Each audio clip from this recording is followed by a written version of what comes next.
There we go. Hello, everyone. Welcome to today's water cooler chat, where we talk about all things Livepeer, whether it's orchestrating, delegating, or broadcasting.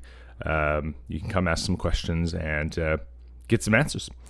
Today, we got an exciting guest Q&A session ahead of us. We'll be starting that in about 15 minutes, just after introductions.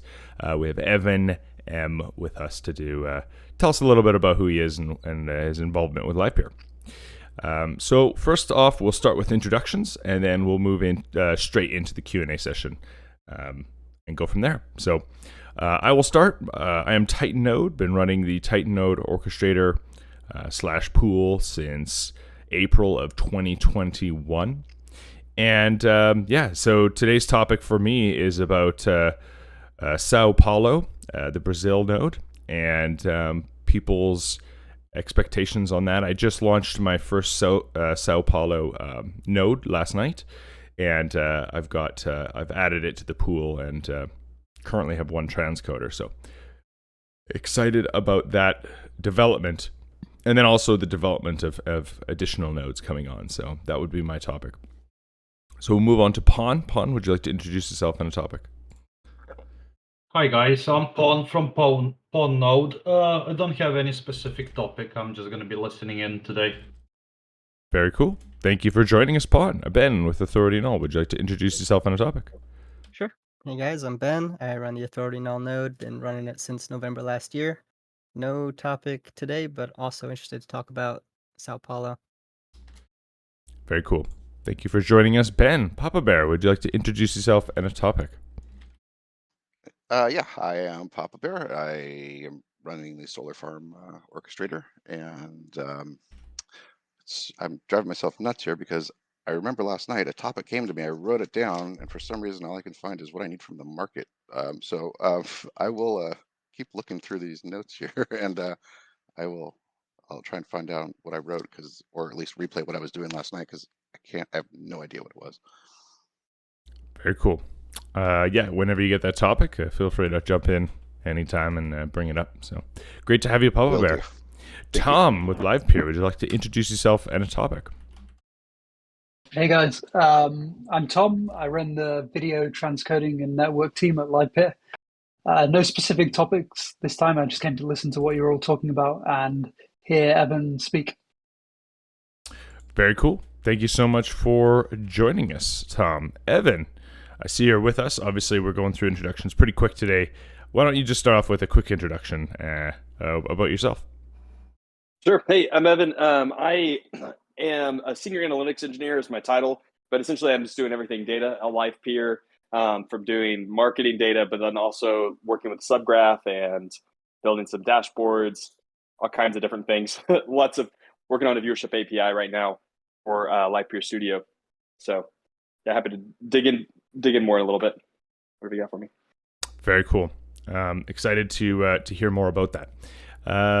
And also, if you're in the audience and you want to come up and speak, ask some questions, introduce yourself, don't feel intimidated or hesitant. Just throw up your hand, and I'll invite you up to stage. All the green hands are me inviting people up. So, just throw up your hand if you want to come up. Alex with Node, would you like to introduce yourself and a topic? Sure. Yeah, I'm a TPM at Livepeer, and I operate an orchestrator. I don't have any major topics for today, but I wasn't here last week, so just listening. Very good. Thank you so much for joining us, Alex. Yeah, last week was a great chat, and for some reason my recording did not record the chat, which is very unfortunate because we had a great in-depth discussion about the ETH2 merge and the round time. So it was really unfortunate because it was a great community discussion, and I didn't get it posted. So hopefully today my recording device is working correctly. I can see that it's over here doing what it's supposed to do. And then this will be posted on YouTube later for viewing as well. So, okay. Like I said, if you're in the audience, feel free to come up and ask some questions. I remember my topic. If I can jump Papa in. Bear, hop in. So I was just changing some configuration stuff over the weekend, and I changed my URI, and then I was receiving test streams right away, but it took a long time before any real work was coming in. And I was just wondering if anyone knows how, like, how is it, are they two different systems that pick up the how the URI is if it's active or just I don't know how Livepeer handles that. If do the test streams pick that up right away, and it takes a while to propagate through an update? Well, I really phrased that great, huh? But yeah, I was just kind of wondering if there's if anyone knows how, like, if you're out of the loop, how long it takes to get back in there, because I've heard people talk about that in the past, but I've never experienced it, and I experienced it for the first time. So now now I'm more interested in that. When you say URI, are you talking about the The service URI, like I changed my domain name. Okay, are you talking about the on-chain service URI or Yes, the on-chain on-chain. On-chain. So you've updated your on-chain URI, and then your node URI, is that the same, or is that just your IP address? Those are IP addresses. Yeah. So yeah, so I started. I mean, test streams were just coming in fine, and then it took, I would say, probably like 10 hours or so before I started to get actual coming in, and it didn't seem to be tied into a round. Maybe I thought maybe it was like when the new round starts, but it started coming in very, like an hour or so before the end of the round. So don't know if it could have been a coincidence for all I know, but it did seem odd. I mean, it's rare that I would go 10 hours without seeing any normal streams come in. Especially, what threw me was that the test streams were working, so I was just kind of like, I don't know what's going on here. I feel like that's a DNS propagation question, and I'm sure there's some few experts in that in here. So I will probably divert that question answer to someone that knows more about DNS propagation. Cool. Okay, cool. I'll write that down, but we'll come back around to that, Papa Bear, until after the Q&A session. Yeah, I just wanted to throw the topic out since I wrote it down and couldn't find it when you called on me. Very good. Mike Zuper, I see you've joined us. Would you like to introduce yourself on a topic? Hey guys, Mike Zuper, running the Zode app org since February. No topic, just listening in. Very cool. Thank you so much for joining us, Mike. Okay, and last but not least, always, if you're in the audience, please put up your hand if you want to come join in and ask some questions or introduce yourself. Just put up your hand and I'll invite you up to stage. Without further ado, we've gone through introductions here. Why don't we jump right into the Q&A session with Evan and get started with that. So, Evan, I'm going to start off with a really broad overview. You talked a little bit about what you did, but tell us more about what you do, specifically what you're with Livepeer, what your role is, and how long you've been with Livepeer. Yeah, sure. So I started, I guess it was back in March. My background is in machine learning and predictive analytics, that kind of thing. So I came into Livepeer, but also, so my specialty, if I have one, was sort of like end-to-end solutions. So not just building specific, really specific models, but sort of deploying machine learning models and getting data, like organizing data streams and all of that kind of stuff in organizations. So that whenever started chatting with Hunter beginning of the year and then came on in March. And so, as these things go in startups, the role is pretty broad and sort of ill-defined, but also, so we're kind of taking things as they come up. So the first part of the year, I worked on a lot of kind of getting familiar with the subgraph data. And I built like an internal dashboard to help kind of understand some of that stuff for Hunter and some of the other product managers. But then, so one of the most recent things we've been working on in conjunction with the Livepeer Studio launch is essentially getting viewership metrics. So that includes things like mainly just viewership counts for a specific video asset. We're also looking at some other metrics that go along with that, such as who starts and ends a view. Even just defining a view is kind of challenging too with the video asset. Like, how much do they watch? Can they watch 5 seconds? Any of that? So we've been kind of asking a lot of those questions and trying to build out an API for the people who are using Studio to create applications. So, you might think like a LensTube or somebody like that who's using Livepeer Studio to build that, getting that data as it's being to their creators so they can see how their videos are doing through an API. So I'm working on that, hopefully launching that in the next couple of weeks. So yeah, and I've also done a lot of random stuff with marketing, trying to help understand how developers are coming into our funnel, get adoption, some of our products, and all of that kind of stuff. So very cool. So won't talk too much. Yeah, happy to hear if anyone is interested in a specific thing. But yeah, no worries. No, it's a great introduction. I always write down a lot of questions, so I've already got about 6 lined up. But nice. So, but what I'll do is, as always, I'll open it up to the floor for anyone that has any questions. So we'll start off with anyone, and then if not, I will continue down my list. So, does anyone want to jump in?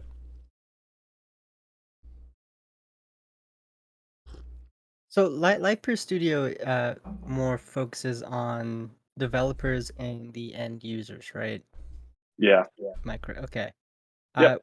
So would the same? I'm just trying to paint a picture here, but would the same team that is currently working on Livepeer Studio eventually be the same team that works on like broadcaster metrics and things in that direction? Oh, that's interesting. I don't know. So I'd probably not, because broadcasters. So Livepeer Studio is essentially the Livepeer broadcaster. Right. Okay. If that makes sense. Yeah. If to simplify it down in those types of ways, it's like we run that broadcaster and we're creating services on top of that to help people do it really simply. Like we're coming out with a Livepeer SDK to make it really easy for people to build off of Livepeer Studio.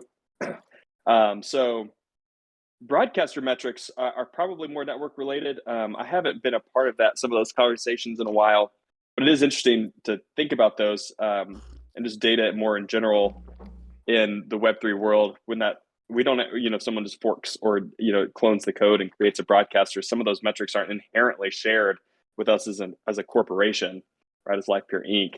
So getting some of those metrics can be tricky. But yeah, right. Absolutely. I really appreciate it. Yeah. Very cool. Any other questions for Evan? Evan, you mentioned something about an SDK that's being built. What platforms is that targeting, and is there any plans to work on anything for Node.js? I know there's like an FFmpeg solution out there that people are using today. It's not necessarily. That's a great question. I have not been particularly close to that. Chase Adams in our Discord did a huge thing, or of course Victor, but Chase kind of pulled it all together at the end. And so I do not know the specifics of what frameworks they're using. So I just know that we're working on some player side metrics right now. So we built a really simple plugin that uses a WebSocket server, and I think we're going to use some React components. So essentially, if you want to build with this, you could use it. You could use other players, but we're going to develop a basic Livepeer player as sort of default if you're using our SDK. Nice. So yeah, and I know that's going to use the React React component. Yeah, it's more front end on that side. Okay. Yeah, and I apologize. I'm not super close to what's going on in the back end of that. Yeah, that makes sense. Yeah, I guess I think my question might have been more geared towards like open source broadcasting, what I like to call it, rather than the Livepeer Inc. But that's studio side. Thank you. Yeah, sure thing. So, Evan, you're on the Livepeer Studio side. You had mentioned that you're onboarding LensTube. For those that are not familiar, Lens is a pretty how would you say, pretty high-profile project protocol that's decentralizing social media. Could you tell us a little bit about the onboarding of LensTube, how that looked, and why they kind of chose to use Livepeer, or at least I can't speak very authoritatively to that. That would be an interesting. I think Paige she's the product manager for Studio, would probably be a better person to ask about some of that. I just know, so from my perspective, I've been looking at a lot of the Livepeer Studio data and have, the video on demand has been a really big push for us. We've seen got a lot of feedback. That's what people really want to build apps around. And so LensTube has kind of been my user story persona as I'm building out this data API. So when you say data API, what these are metrics being built just for the Livepeer studio, so the Livepeer broadcaster. What metrics? Could you tell us a little bit about what metrics you're tracking, why they're important, and why you've chosen them? Yeah, that I can definitely talk to that. So the idea behind this is essentially, where people take LensTube, for example, where they're essentially kind of created a decentralized YouTube, is their, at least maybe in a really basic sense. And so you have all of these creators making videos, and as people watch them, you want people to understand, creators to be able to understand how their video is performing, how many views it's gotten. You might be interested in how viral it's going, that kind of thing. What kind of devices are people watching on? Some of that type of data that's really common, maybe in the Web 2 world, especially like YouTube and some of those will give you a lot of that data. But right now, that we don't really have any of those metrics being captured. Or how many people are watching the video. So that was the goal, and this API is to capture those metrics. So we sort of have two ways of doing that. Some of that stuff is inherently just on the server as it's getting requests. We can get counts pretty simply from a server side, and then on the other side of that, more detailed stuff. If you want to know what kind of device is doing it, or what kind of operating system it's on, or how much someone's watched it, that's much easier to be captured on client side through a WebSocket server. So we developed a really simple plugin for that, and all of that's served through the Mist broadcaster. So these will be, at some point, will be available on Catalyst as well. So all of this is being done through Catalyst. Does that make sense? Yeah. I'm picking up on at least 90% of what you're saying. When you talk about your API metrics that you're capturing, you mentioned briefly earlier about the graph. Are these being indexed onto the graph, and are you integrating that decentralized protocol into this? No, this is all going to be kind of these are being written through on the Victoria Metrics database that captures a lot of those logs and such. So the idea here is that if someone did create their own broadcast or a Catalyst node, they would be able to get these same metrics, but if they set up the same databases. So it would be internal to the broadcaster. Right. Yeah. Okay. Does that make sense? Yeah. So you're building API metrics for the Livepeer broadcaster specifically, and the idea is you would eventually open source this, and then other broadcasters, for instance, could use these tools. Right. Yep. Very cool. Yep. And it's kind of a tricky world. You bring up an interesting topic in some ways, is like how much of this stuff in the data world, coming from a Web 2 kind of mindset, is what's okay to track, right? They get everything. We're sort of limiting our scope to things that would be sort of most people might be okay with sharing, or they can also block it with ad blockers and that kind of thing. But like, what do we capture ethically is really interesting. Is it interesting kind of in the Web3 world from a data perspective is kind of tricky. Right. Yeah, because that's one of the whole points of Web3 is the pushback for privacy, and what you're building is potentially stepping that it's threading, it's balancing along that boundary, right? Yep. Very interesting. Yeah, creators want some data, but how much is too much? What is that? Where's that line? Is kind of that thread. How do you decide where the line is, and is it I guess how what goes into to defining like what's cool to capture, and your opinion versus what everyone that is running a company wants to know. Yeah, so most of that is we have these discussions internally, and a lot of it's tied into Web3 themes, as we're in a part of the community at large. So not necessarily formal things, but I think it's something we should kind of talk about too, openly too, is what data, that looks like. So nothing formal, I would say, but it's one of those things that we're constantly aware of and talk about a lot. So, for example, even just like detailed geographic information is available through an IP address. Do you capture that or not? Is a really good example of something like we're not doing right now, but do we? Like, is that something people want? Is that okay? So right, yeah. So it's not just you going, okay, this is cool or not cool. You actually like it's a team effort. Oh yeah, it's definitely a team thing, and I think at large it's a community thing too. And so right now our scope is real limited. We're just looking at viewership counts, really. So there's no personal information there at all. But yeah, I think those are things that great conversations to have with the community at large. So yeah, I was just curious. Thank you. Thank you. I think it's something too I really appreciate about Livepeer is that the teams that we work with are very aware of those things, are having these conversations too. So it's not a secret cabal of people in the back making the decisions, right? I would hope not.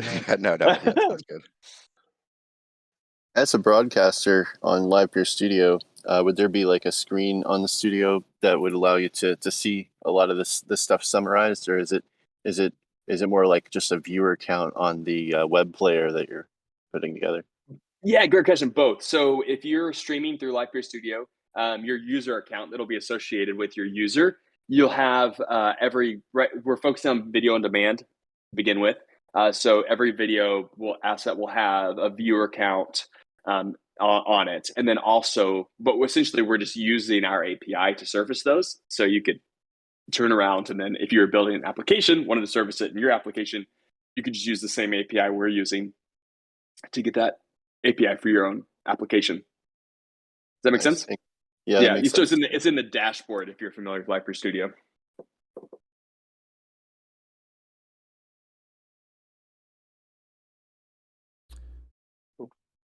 Any other questions for Evan?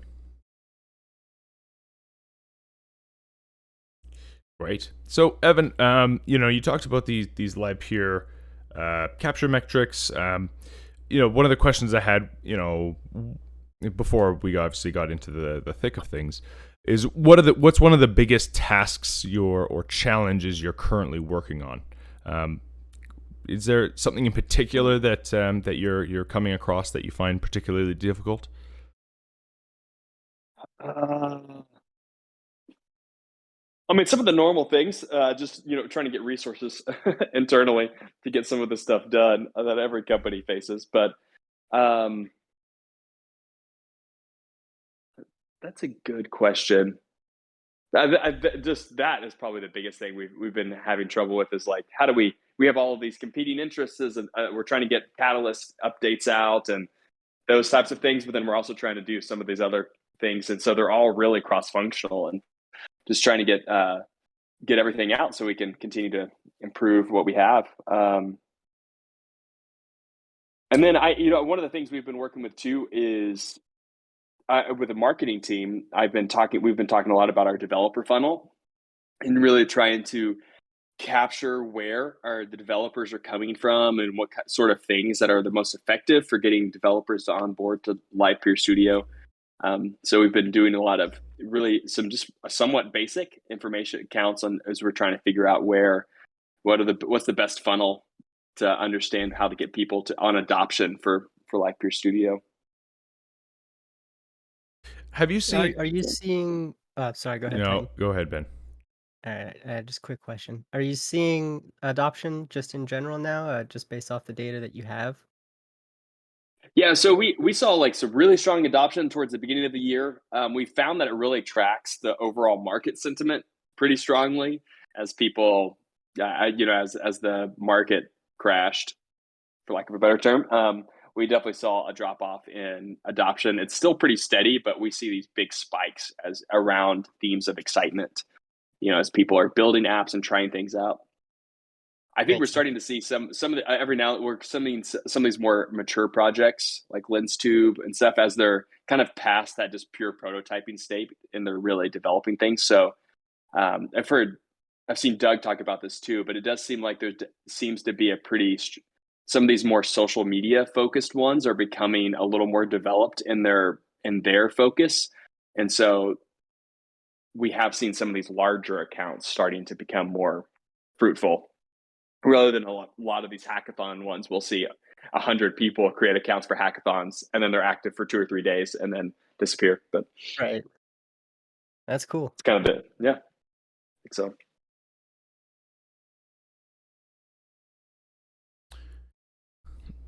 So to continue on with just questions that I've written down as I've been listening, one of the things that I've been working on is the new Sao Paulo region for Livepeer Inc. and I guess for Livepeer Studio. From the metrics side of things, where have you seen adoption? Like, obviously, Livepeer is expanding into more geographical regions. You see, obviously South America coming online. Where do you see, from the metrics side, adoption, viewership, these types of things in terms of geographical regions, and where do you think Livepeer Studio should go next? So, good questions. So the first one, we don't actually have data on where people are. You can, some of the larger ones, if they have organizations, we can sort of take a few steps from there, business development sort of things. But so that's a good question. I don't know on that.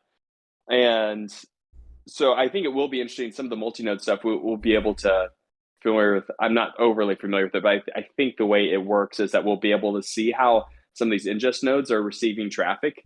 And so I'm really excited about that. Thom might be able to speak more to that.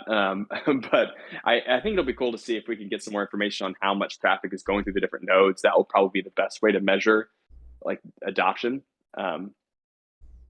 And where I see Livepeer Studio, where I think it should go, where I think is also where it's going, is we're doing a big push for trying to get these developers and make sure we have the tools that they need to start adopting Livepeer Studio really easily and tying them into the network. So, as you get on there, then it ties into, obviously helps you guys too as orchestrators, bringing you traffic. So I really think this focus on Livepeer Studio is really great for Inc. and for the network at large, and trying to find what are those niches that people really need. Recently, they've been doing a lot of like product scouting and talking to people about what kind of things that they really want to see.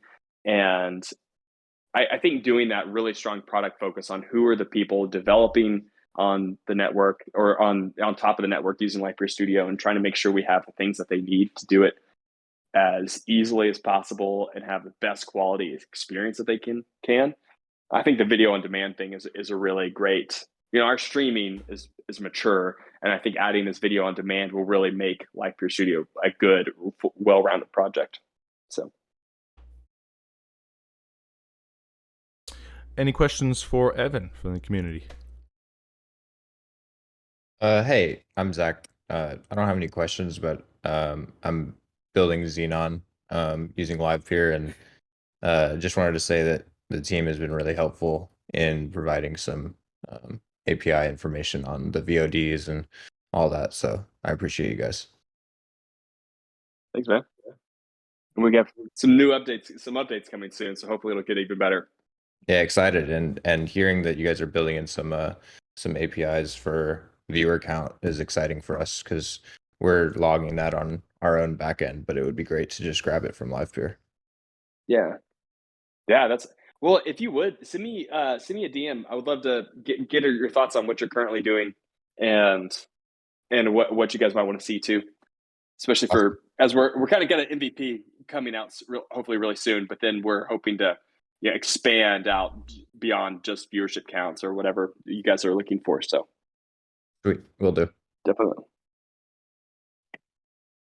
Very cool. Thank you for joining us, Transmetal. I also encourage everyone else that wants to come join us on stage, feel free to raise up your hand, or I believe you can just right-click. Transmetal, did you just add yourself to the stage? I think you did, didn't you? I added myself, but I have some perms that were just given to my account for the Livepeer chat, or the Graviton chat specifically, so I don't know. Oh, there you go. Okay. No worries. No, I appreciate you just coming up, because you can get carried away, and I forget to invite people as they come in. So if you are listening, please just raise your hand. If you have any questions, join us on stage. We'd love to have you. But either way, Transmetal, great to have you, part of the community, and yeah, feel free to reach out to anyone here at Livepeer if you have any questions. So Evan, let's take a. Do you have any other questions for Evan before I take a step back? I'm gonna do some more high overview questions just to end off. Also, Evan, how much time do you have? We've been at this for I'm good. Okay, cool, great. I probably have another 30 minutes. Awesome, at least. awesome. Any other questions so far for Evan?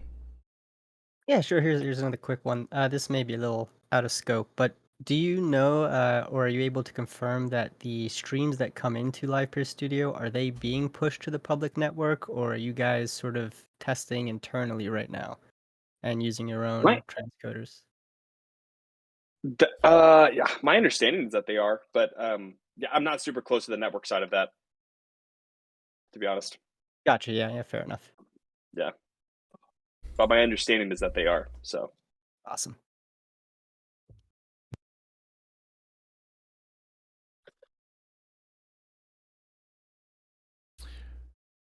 Any other questions? Open it up. I'm a little curious about the video on demand implementation. It seems like there might be an opportunity to extend that into sort of a decentralized type of infrastructure. I assume that the Livepeer is kind of storing those with their own infrastructure, the videos on demand, or do I have the use case correct? yeah, no, I think you're right. If I understand correctly, I think currently we're using centralized storage for those things, but you have the option to do other things. So, and it also is one of those processes that's incremental, right? It's like we understand that that's not the long-term solution of using centralized storage. So I think over time, the idea is to, as it matures, is to move away from that. Yeah, that's right. So currently we're using mostly using a couple of different S3-like storage or S3 compatible storages. With the new workflow we're working on, we're going to hopefully be supporting IPFS as a first-class citizen for, I think, both intermediate, like VOD transcoding workflow stuff, and also as an eventual output. And then I think once we launch this V1 of the new VOD workflow, it should be fairly easy for us to begin adding other decentralized storages on top of that. That's great. Thanks for the insight on that. Evan, you talked a little bit. Thanks for the save, Thom. Yeah, no worries. It's good to have Thom on board here too. It's seriously. It's like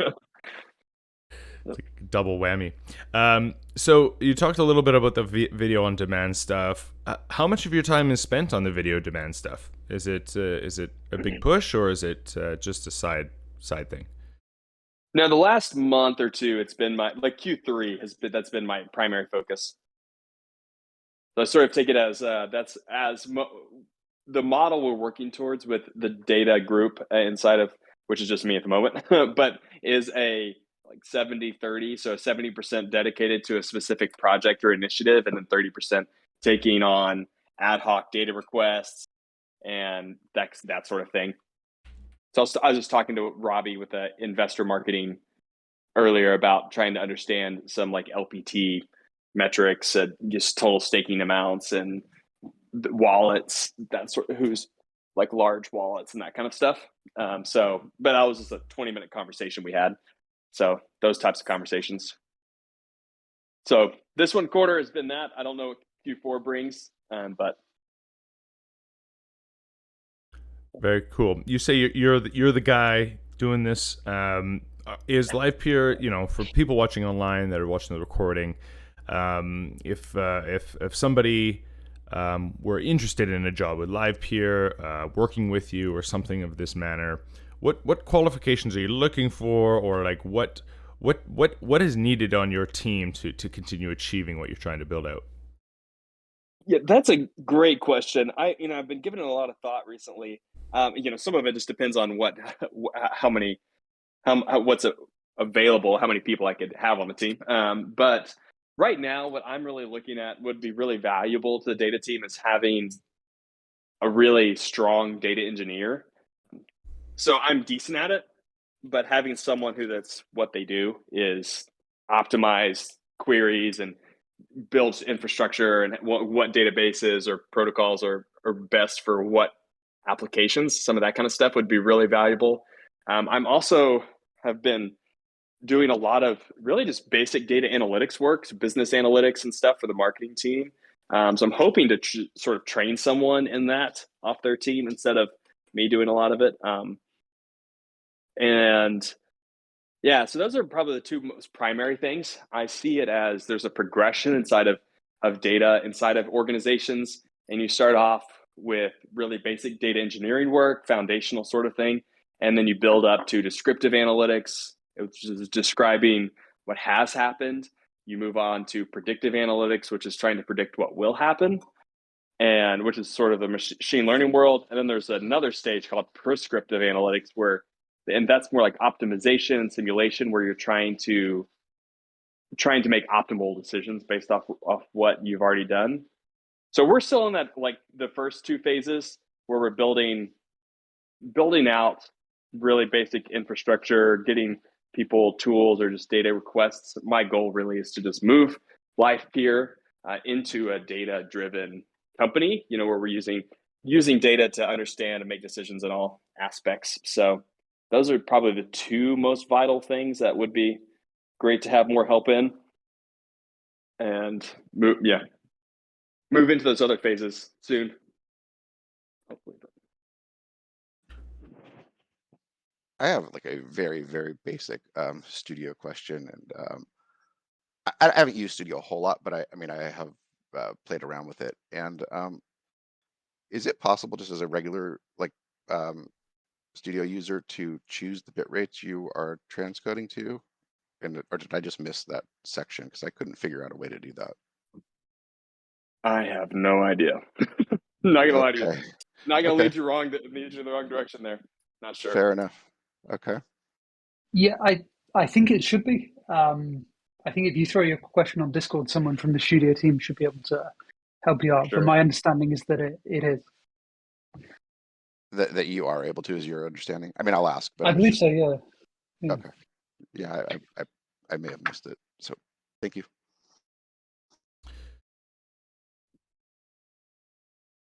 Any other questions for Evan?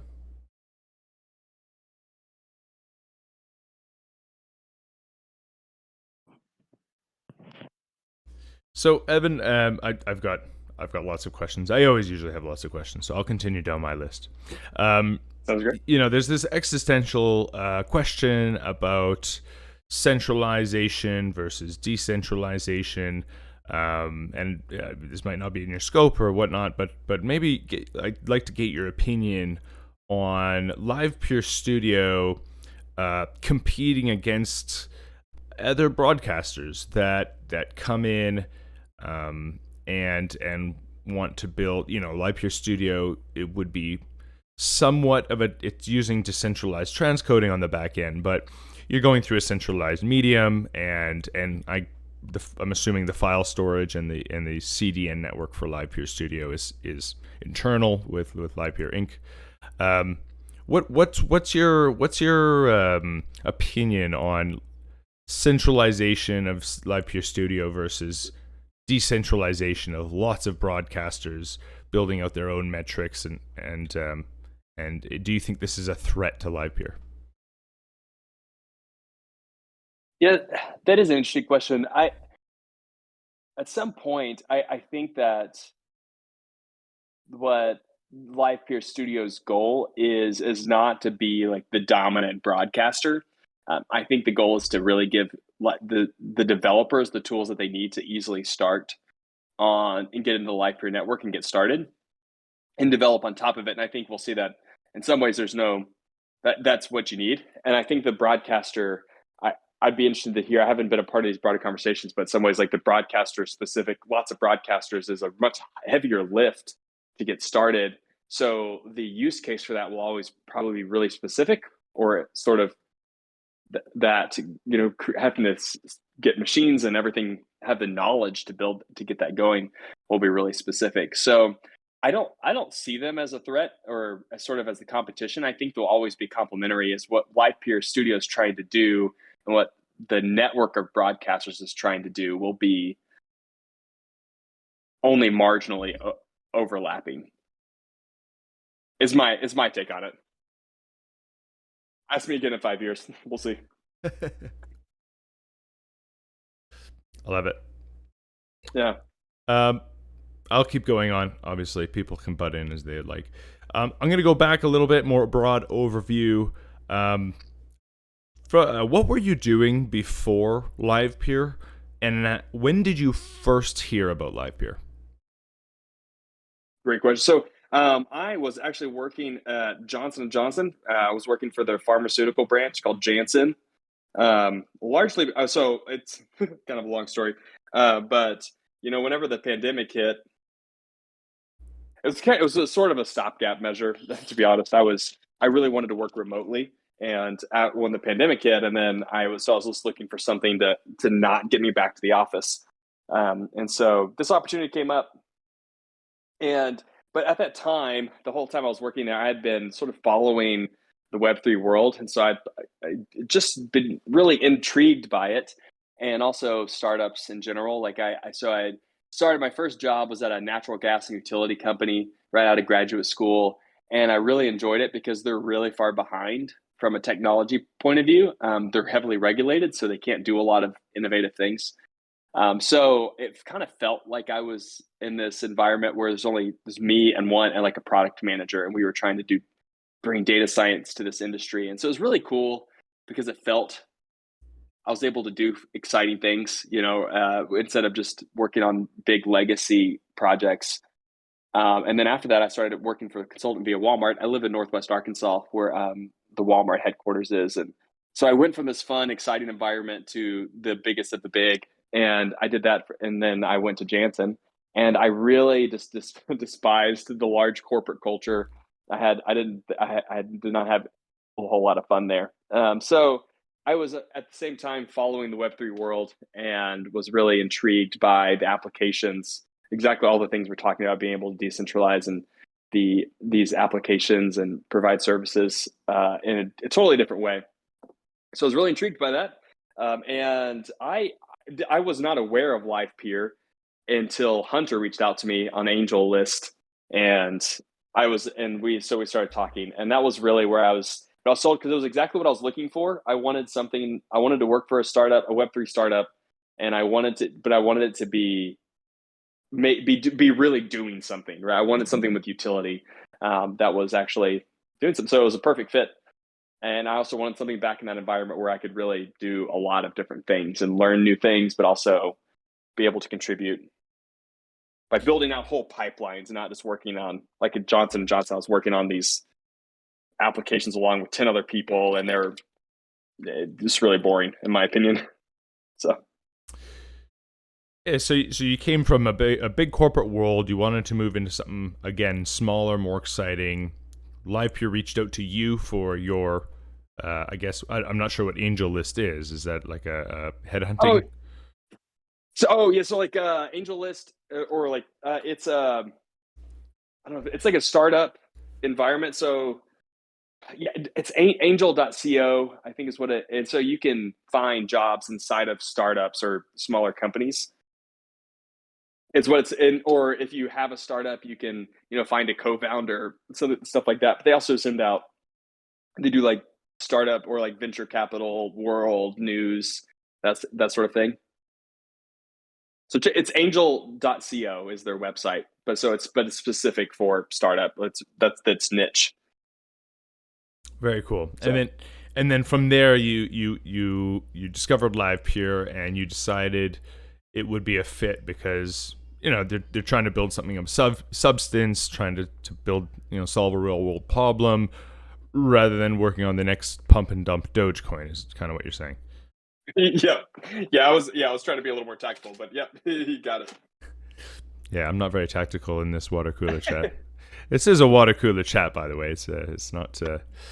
Try keep it pretty laid back.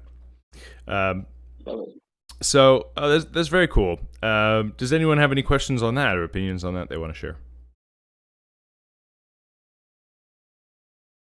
Yeah, I'm also really interested if anybody does have an opinion about my answer to the broadcaster thing. I mean, I have not been a part of these conversations very much like at large. So if anybody does have any counterpoints, topics, I'd love to hear them too. Yeah, so definitely, like, this is something I talked with like Doug and Eric quite a bit about when I joined Livepeer. And so I think their take is that they'd much rather the overall network be healthy and decentralized. I don't think they have a ton of interest in Livepeer becoming this huge broadcaster. I think they'd much rather see decentralization at that layer as well, and like get this healthy ecosystem of different broadcasters. Right, and that's kind of where the metrics comes in. To attract those kinds of broadcasters, we need to be able to provide them the right insights so they can trust the platform. Yeah, I've had a few drinks with Doug in Amsterdam, and I managed to talk to other people in the community, and I guess the feedback I've reached is like decentralizing the web is amazing, but like very difficult and very utopian in a way, where like getting users to use it and getting builders to build it is like really, really hard. And so there's this like balancing beam of decentralization and like usability and being able to actually build on it like today. And so there's like, you know, some protocols steer way to one side where it's like you have basically no decentralization. You have like a ghost blockchain that's validated by 3 large companies, cough, cough, theta, where you have a layer of quote unquote blockchain technology underlying this infrastructure. But like it's basically just top down Web 2 stuff using the word blockchain. And then you have like truly decentralized Web 3 protocols that are hard to build on. They're not very user friendly, and so they don't get off the ground because there's just not enough usability to begin. So from my understanding, it's this fine balance of growing both sides so that you could strike that medium where you can actually grow, which is where Livepeer is. It's like it is all my opinions, obviously, but it's like that tough. You gotta get the wood to start burning without just giving up and throwing gas on it and blowing it all up, right? Right. I think that's always, I like that too. That's the way I've seen it too. They're doing a great job of getting that adoption, which will lead to the decentralization, but you got to get people going up with it first. And I would if think I can just go ahead. Go ahead, Bear. I was just gonna say that, and you know, with Livepeer being a video service or protocol, you're dealing with lots of bandwidth and extra stuff that could make it even more difficult for, to decentralize, just because of the overhead involved with it. I would imagine if you're just doing like just a social media, but I guess nowadays all social media has got video app parts to it. But if I go back to the old days when it was just like posting pictures and some text, the requirements to do that just from a hardware perspective and network wouldn't be as big of an issue as with Livepeer. So I can see how that's a tough balancing act to get, or especially how to transition completely away from centralized services that just have lots of bandwidth for when you need it. To Titan's point, with I'm talking about your conversation with Doug, that really it makes a lot of sense. What the way that it's being handled right now, or the way it's going. Wow, I cannot talk this morning. Sorry, guys. That's all good. I was just gonna jump in and say, I mean, depending on your use case, maybe decentralization, isn't the best answer as well. Speaking about like users' content, the nature of decentralization is open source and permissionless, and obviously there's ways to, gate content from certain users, but at this point, like specifically with VODs, sometimes it's actually a better way to go about it is to have a centralized database of this content and serve it on demand to specific users that maybe meet some requirement or have access or have paid for access or something like that. That's right. Yeah. Just one of my favorite memes during the max of bull runs is a guy sitting on the toilet holding a bottle of shampoo, and he's asking himself, how can I make this decentralized?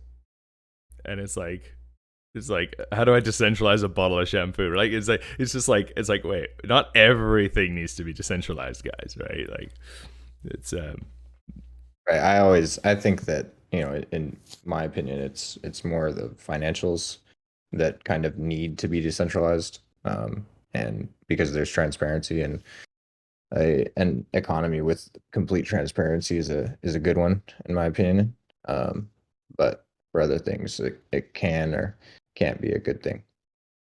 Just depends on your use case. definitely. I do have a segue from that financial decentralization part, but I will save that for after this Q&A. Evan, how much time you got left? It's almost been an hour. Yeah, maybe 5 more minutes. Cool. Be helpful. Yeah. I'm gonna open. I have one last question, but it's very broad and probably unnecessary at this point. But do I have any other questions that anyone else has for Evan?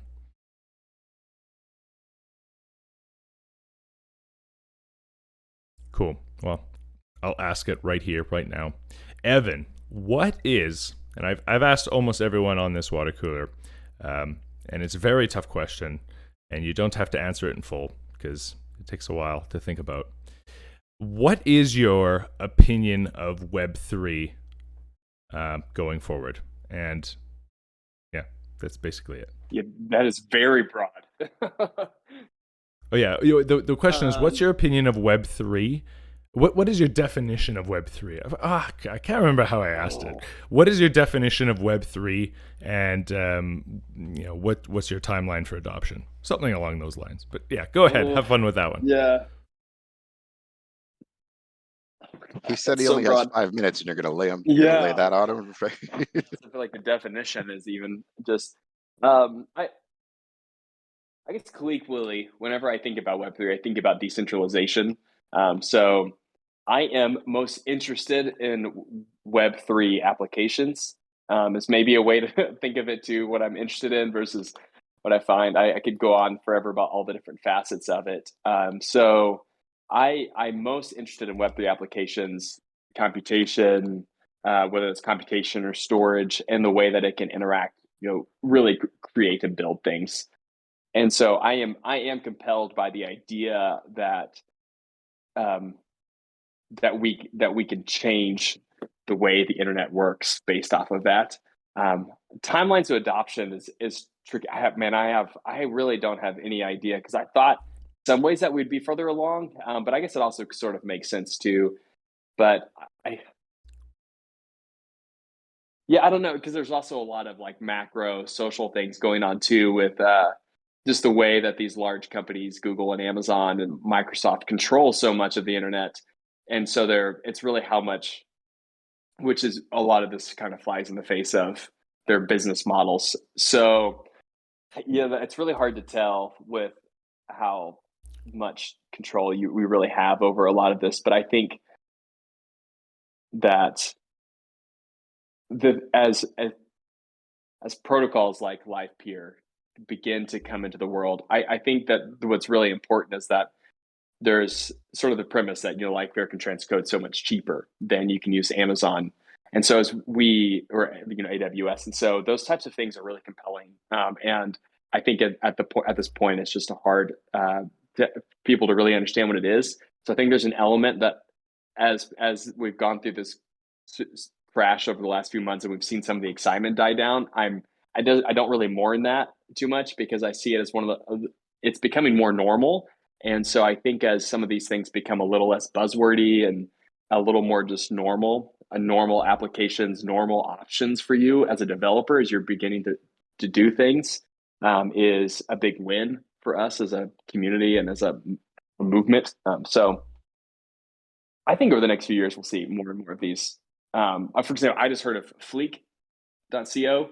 I don't know if you guys are familiar with it. I wasn't familiar with it until Victor with the studio team did something. So it's like a Heroku, but sort of thing where you can automatically deploy applications to a decentralized like computation network. And they have a storage and stuff built in.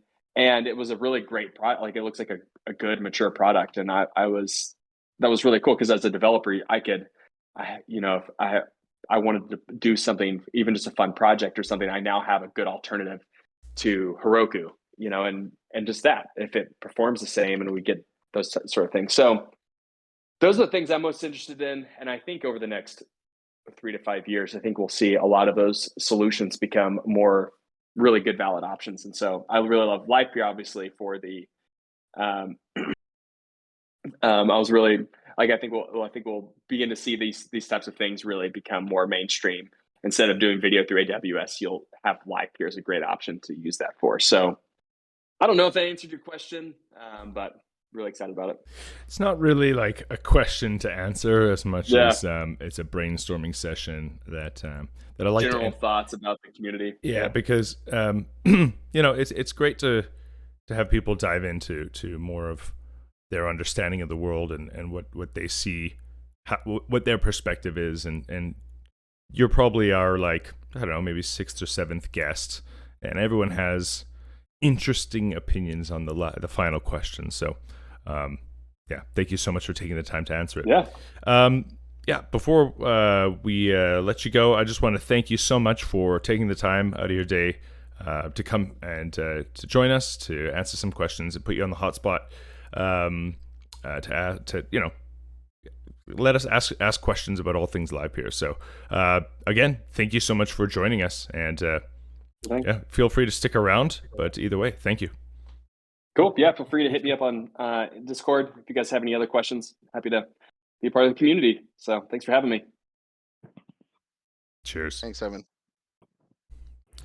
What we'll do is I actually have to take off as well in about 10 minutes. So we will finish off with the last topics that we started off with this chat with, and we'll end it early if that's okay with you guys.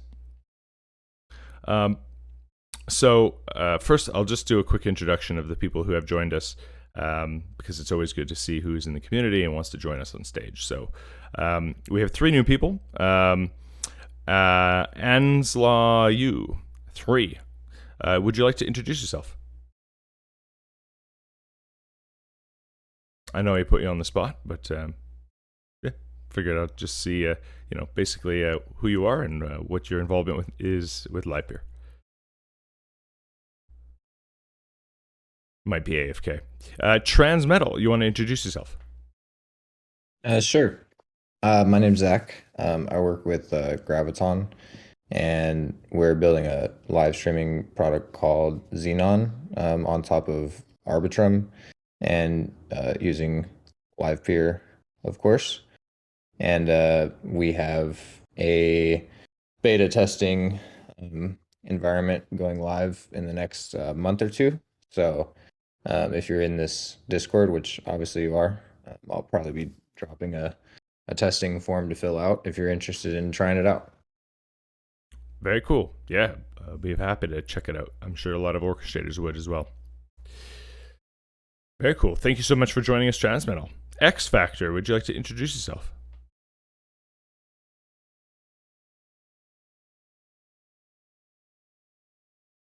No worries. Okay, cool. Papa Bear, you had one of the only topics. Tell us about your URI DNS on chain question. Yeah, I mean, see if I can do a better job this time.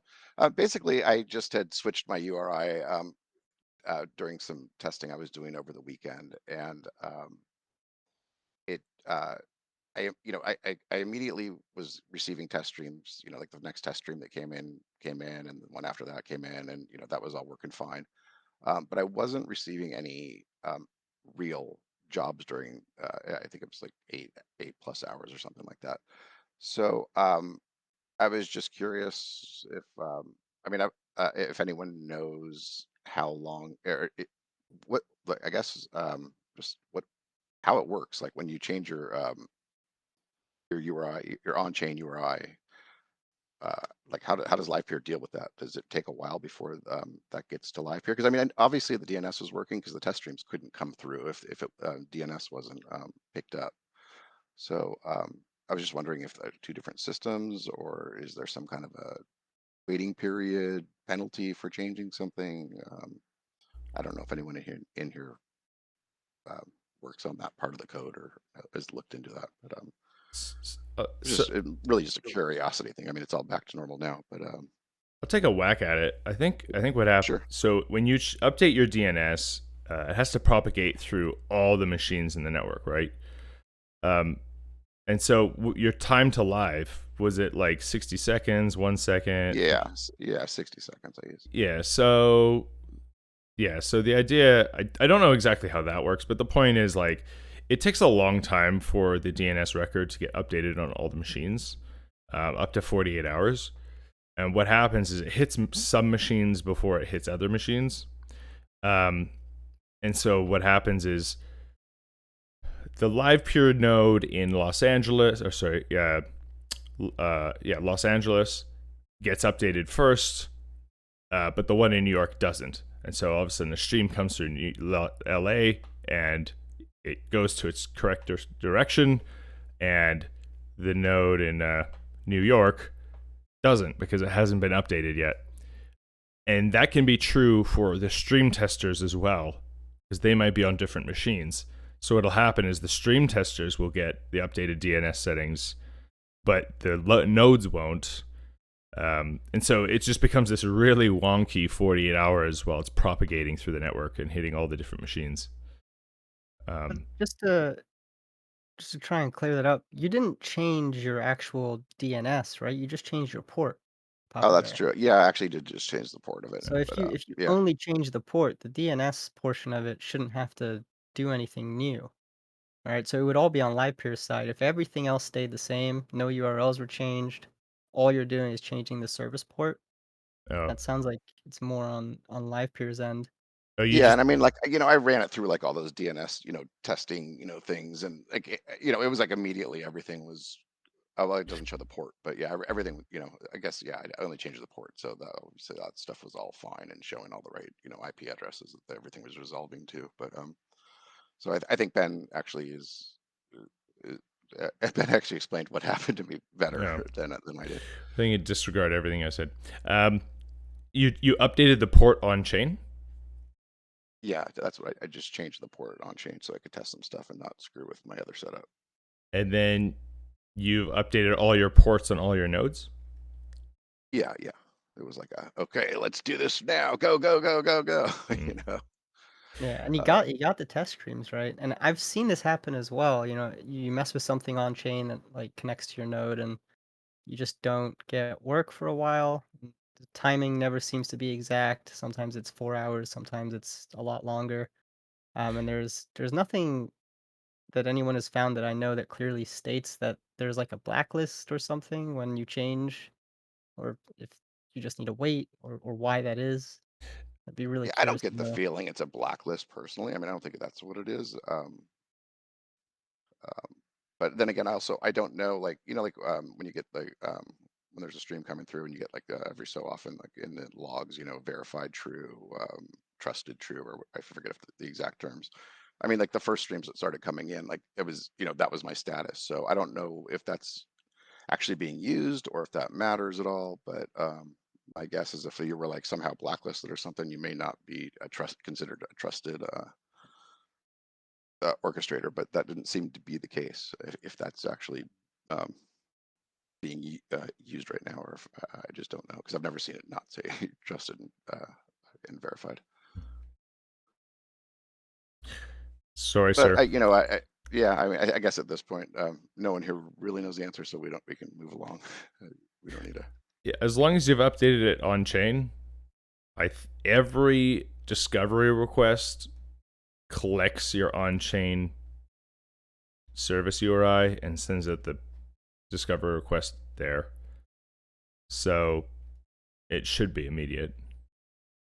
Yeah, I mean, that's what I would have thought. So that's why it was a little surprising. But I've also heard a lot of people like say this in the past, and I've always been like, I don't know what you're talking about. Like one time I was just doing like an orchestrator setup, and I like just mistyped my URI. And thank you to the team for actually fixing that and making that now the default to just use the URI you have registered. You don't have to type it out.